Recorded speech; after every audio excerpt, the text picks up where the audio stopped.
नमस्कार प्यारे साथियों, मैं बीके सोलंकी आप सभी का क्लास 10th मैथ की स्पेशल क्लासेस में तहे दिल से स्वागत और अभिनंदन करता हूं। तो प्रीवियस क्लास में हमने जो संख्याएं थीं कहां तक पढ़ ली थीं, तो हमने प्रमेय संख्याएं पढ़ ली थीं, भाज्य अभाज्य संख्याएं पढ़ ली थीं और सम विषम संख्याओं को पढ़ लिया था। अब तुम्हारी 2 संख्याएं रह गई हैं, कुछ महत्वपूर्ण प्रश्न रह गए हैं और आपका नंबर सिस्टम ख़त्म हो जाएगा। इसके बाद हम एक्सरसाइज 1.1 स्टार्ट करेंगे।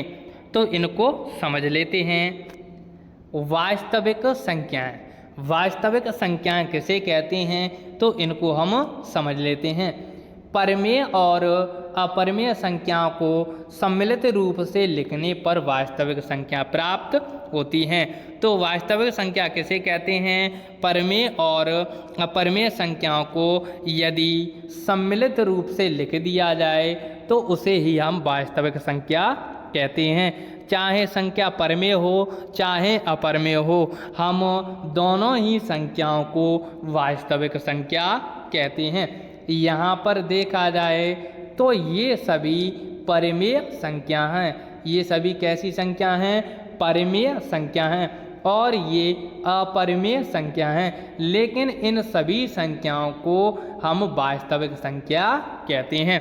परमेय और अपरमेय दोनों संख्याओं को ही हम वास्तविक संख्या।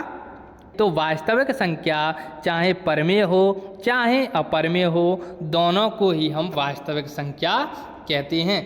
इसके बाद हम सीख लेते हैं अवास्तविक संख्या किसे कहते हैं, अनरियल नंबर किसे कहते हैं, इसको हम समझ लेते हैं।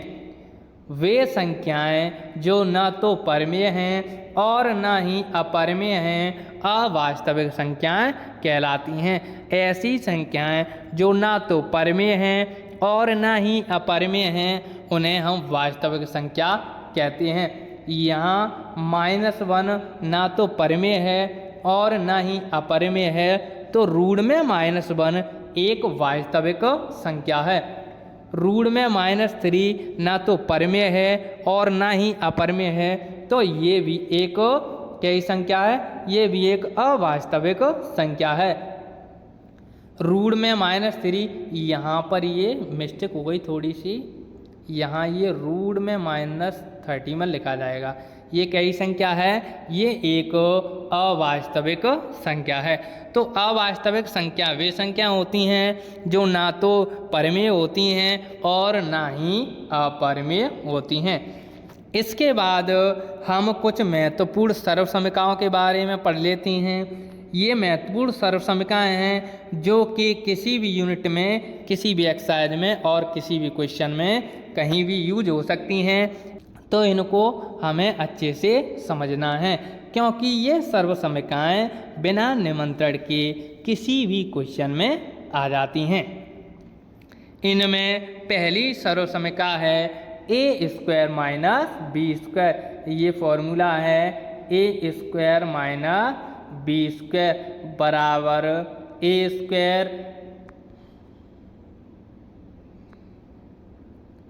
-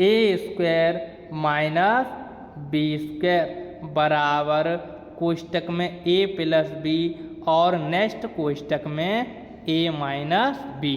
ये फॉर्मूला है a² - b² बराबर रूढ़ कोष्टक में a + b और अगले कोष्टक में a - b। अगला जो फॉर्मूला है वो है a + b का whole square, a² + 2ab + b²। ये ऐसे लिखा है, इनको आप अपनी नोटबुक में लिख लेना।